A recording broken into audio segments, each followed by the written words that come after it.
I didn't touch him. You know. Listen. Hey, we know, buddy. We know. First and foremost, somebody was in the room saying that I was scared of them. So I stepped to him and showed him who was the boss of this fight. Terence "Bud" Crawford and Saul Canelo Alvarez nearly came to blows during a fiery press conference in New York, igniting what could be boxing's most explosive showdown yet. Things escalated quickly when Crawford, caught up in a heated verbal exchange, stormed across the stage, only for Canelo to meet him with a firm shove. Dana White and security jumped in immediately, preventing what could have turned into a physical brawl. Tension soared even higher when Crawford fired back at Canelo's earlier remarks about wanting a smaller ring, boldly declaring, "I'm hunting everything he's got." As both men locked eyes in a tense stare-down, fans could feel the electricity in the air.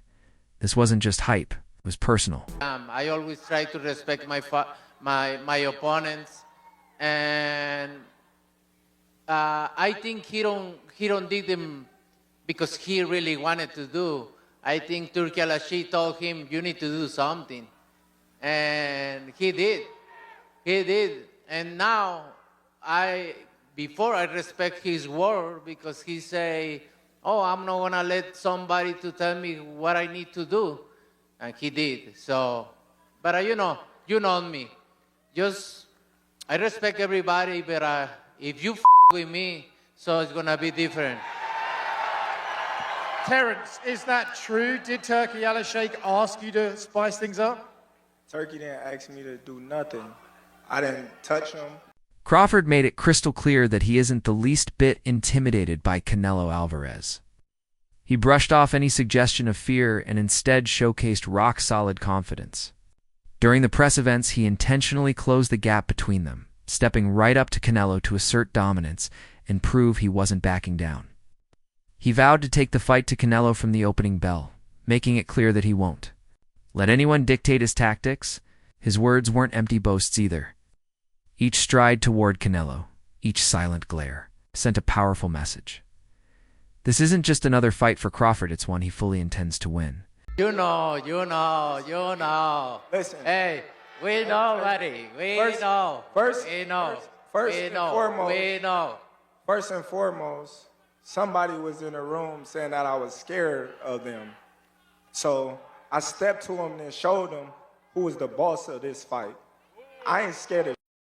Hey, I never say that. Your uncle say that, not me. I ain't scared of and you're going to find that out. As you seen, the last press conference, we'll see. When I walked you down, when you supposed to be the bigger man. Yeah, hey, you say that because you're fighting with nobody, and you obviously look like you're a great fighter. But you find out September 13th, this is going to be different for you. Canelo, on the other hand, appeared unfazed by the confrontation. He later explained that his shove was nothing more than a natural reaction to Crawford invading his personal space. "That was my reaction," he said calmly, stressing that the press tour has always been heated and that he was simply standing his ground. Still, Canelo kept things professional, showing respect for Crawford by acknowledging his talent and experience. He spoke with calm determination, reinforcing his mindset as he heads into September's clash. Focused, hungry, and ready for war. Canelo believes this could be one of the most defining fights of his legendary career, a clear sign that he's not just playing into the theatrics. Canelo, what did you think about the shove, that moment that happened on stage? Oh, I'm turning on right now. Right? Yeah. Did it make you want to go harder for the 13? I don't know, but made me feel more excited. Love it. I'm gonna train so hard. The atmosphere at the New York press conference between Crawford and Canelo crackled with genuine hostility far beyond the usual promotional antics. When Canelo shoved Crawford, the mood shifted instantly.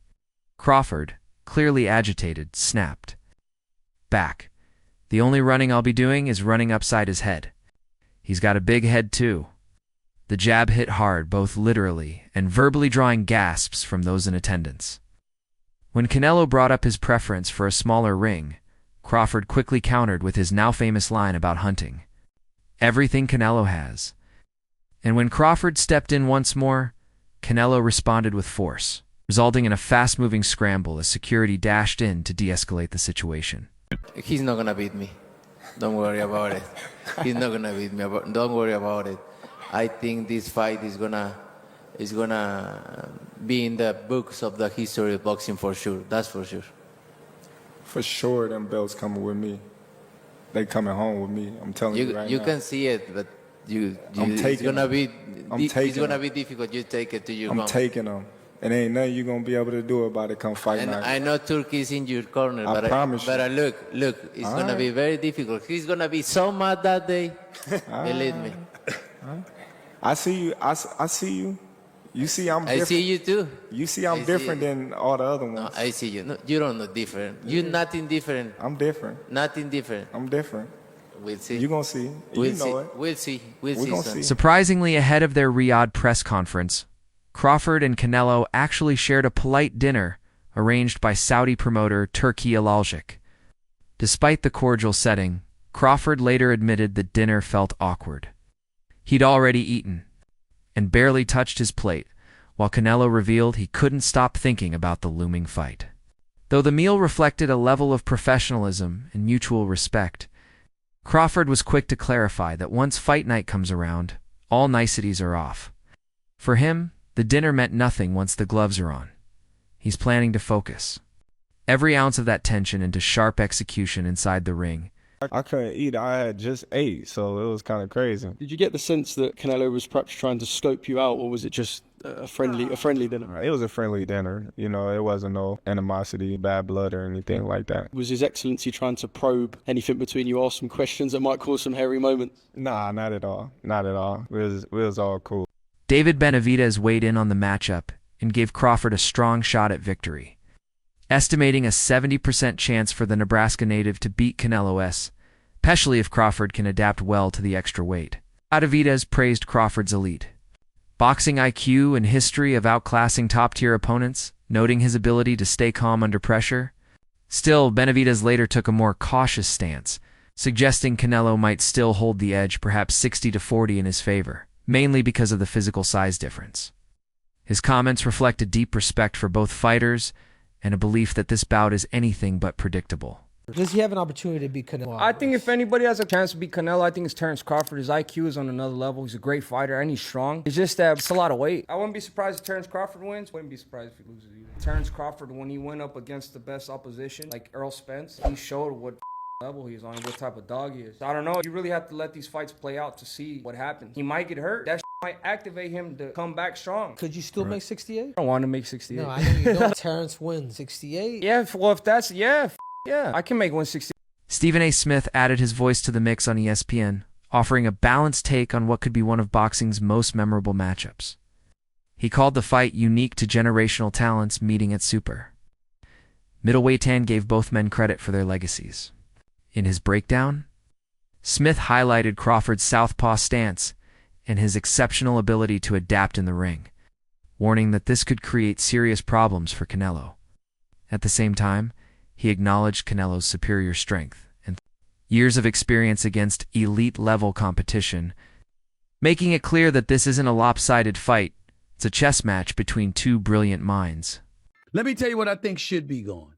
The notion that Terence Bud Crawford should move up 3 weight classes, 21 pounds, to fight Canelo Alvarez. He's entirely too small. Jamel Charlo already proved that. Y'all remember that scene from Rocky? Remember that scene from Rocky 2? When Carl Weathers was Apollo Creed and his trainer was like, can I be honest? I saw you beat this man within an inch of his life. And he kept coming. He wouldn't go away. He's wrong for us, baby. He's wrong. Let it go. Apollo couldn't do it. And lost fight number 2. Trained him for Rocky 3, and then got killed in Rocky 4 by Drago because he couldn't let it go. Bud Crawford needs to let it go. Too small. Several boxing analysts are urging Crawford to study Dimitri Bivol's 2022 performance over Canelo as his roadmap to success. Bivol controlled the fight using a disciplined jab, constant movement, and sharp counters elements that frustrated Canelo at light heavyweight. Team Crawford, particularly coach Brian Bayomac McIntyre, has reportedly studied both the Bivol and Mayweather fights to build a strategy based on smart footwork, Etan move tactics, and elite ring IQ. Some experts even suggest Crawford emulate Eroslandi Lara's evasive angles to avoid mid-range exchanges. Ultimately, the consensus is clear. If Crawford can stick to that blueprint, he stands a real chance of outclassing Canelo from distance. Bivol is the fight you got to study if you're Crawford. Crawford ain't Floyd, but he can do a Bivol. The problem is Bivol's a big dude. This is rough because this fight is only a matchup fight. Let me tell you what I mean. I got a lot of fighters Canelo fought at 168 beating Crawford. I got Caleb Plant beating Crawford. I got Berlanga beating Crawford. I got Callum Smith beating Crawford. Just way too huge, of course. But that's why Crawford ain't campaigning at 168. He's trying to beat Canelo because Canelo is a special case. He's one of the best fighters of all time, and he's actually a little guy who ballooned up to 168. Crawford has tried to downplay the size difference between him and Canelo, pointing out that they're both 5'8". But that surface-level comparison ignores a deeper truth. Canelo's been fighting and thriving in much higher weight classes. While Crawford has dominated at welterweight, Canelo has competed all the way up to light heavyweight. That leap in natural size and strength can't be overlooked. Critics argue that jumping to super middleweight, especially without a rehydration clause, could give Canelo a serious edge. This isn't just about height, it's about mass, power, and how much your body is built to absorb and deliver punishment. Has the Canelo fight, realistically left your mind once he said he's not interested, or you still pursuing it? Not at all. I think business talk. With the right business come across the table, it happens. I just be talking, man. Canelo a big dude, you know what I mean? But at the same time, I believe in my abilities. He's a heavy dude, but he's not a big guy. Like, he's 5'8", I'm 5'8", you know what I mean? My arm's longer than his, So that fight would be good.